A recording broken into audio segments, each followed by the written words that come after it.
Olá pessoa, no episódio de hoje eu dou sequência à série sobre os hinos homéricos, dessa vez falando de uma deusa extremamente adorada e complexa, a deusa do amor, Afrodite.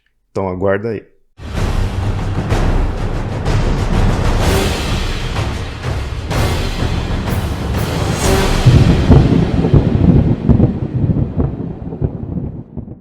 Pois bem, hoje eu falarei da deusa Afrodite nos hinos homéricos que ela possui. No caso, ela possui 3 hinos.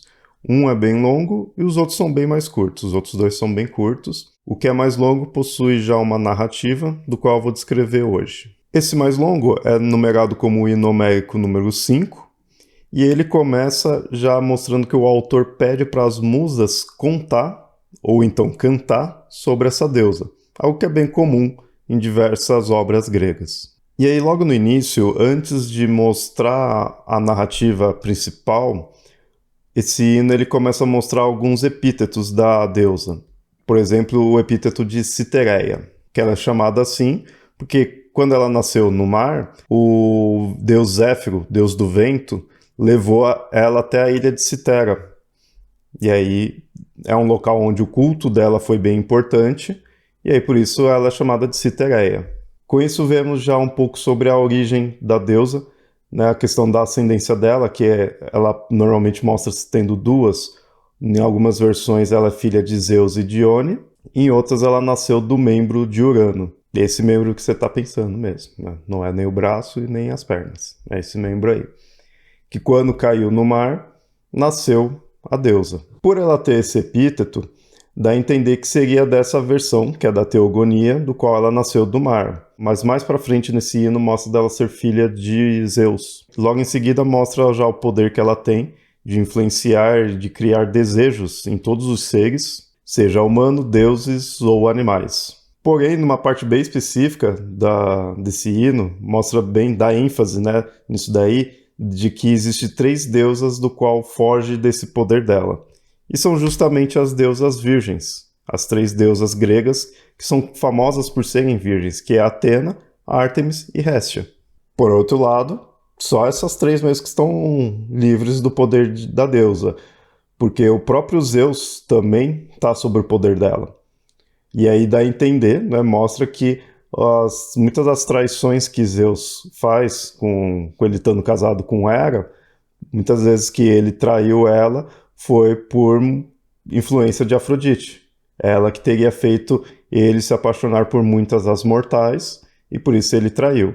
E aí, para acabar com isso, tanto essa influência que ela faz nele e em outros deuses, ele faz, nesse momento, que aí é o foco desse hino, ele faz ela se apaixonar por um mortal. E aí que começa a narrativa principal desse hino, que é o fato da Afrodite se apaixonar pelo mortal Anquises. Antes de entrar em detalhes aqui da narrativa, se você está gostando aí do vídeo, curte aí, comenta o que está achando e compartilha também. E se inscreve para receber outros vídeos. E se está gostando aí de toda a produção do Mitografias, considere nos apoiar. O Mitografias é mais do que só esse canal aqui no YouTube, também tem um site, tem podcast, tem textos, né? Tem bastante coisa, e tudo isso daí existe graças aos apoios dos fãs aqui do Mitografias. Então considera aí. A gente tem o catarse.me/mitografias e o apoia.se/mitografias. Voltando agora para a narrativa, Afrodite então vai até o Anquises, só que ela vai disfarçada. Ela se põe como se fosse uma princesa virgem que teria sido levada até ali o local por Hermes. O Anquises fica apaixonado por ela, logo que vê, pela beleza que ela tem, e no começo ele fica suspeitando de ser uma deusa, mas ela fala que não, fala que é só uma princesa. Ela seduz ele e aí eles acabam fazendo amor. Só aí depois, quando eles acordam, que aí ela se revela realmente como a deusa do amor, né, como Afrodite para ele. Ele fica desesperado, porque ele sabe, ele é só um mortal.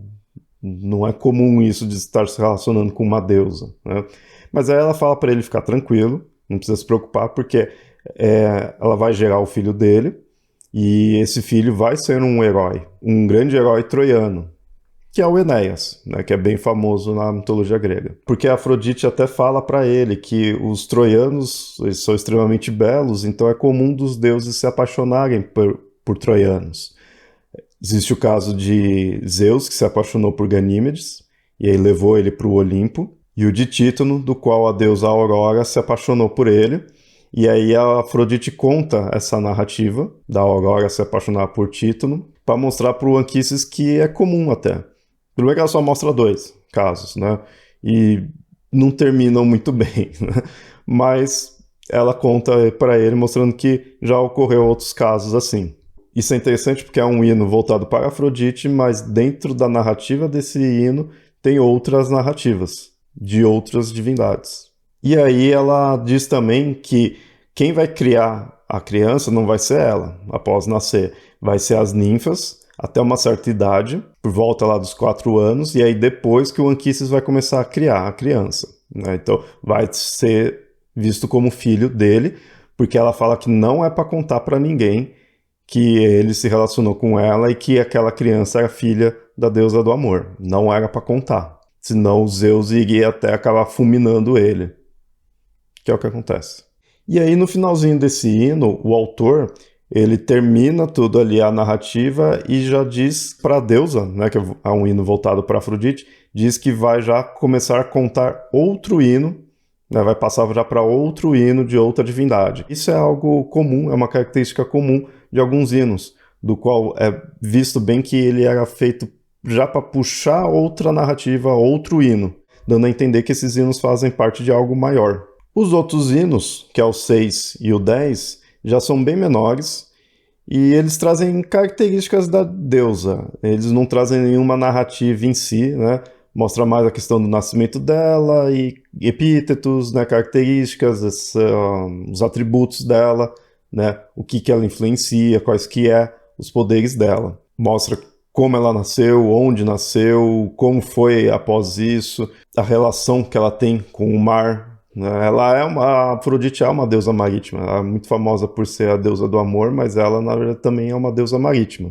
Tudo isso numa celebração própria, né, para essa deusa. Então, esses outros 2 hinos não têm um mito em si. O mito mesmo é no hino 5, que é um mito bem famoso da Afrodite, né, por causa desse hino mesmo, né, esse hino que explora bastante isso, já que também vai gerar personagens, né, no caso o Enéas, bem importantes. Personagens que vão ali se relacionar em eventos mais importantes que vão vir mais para frente. Então acaba sendo um hino bem importante, contando um mito bem importante da deusa. Bom, então é isso.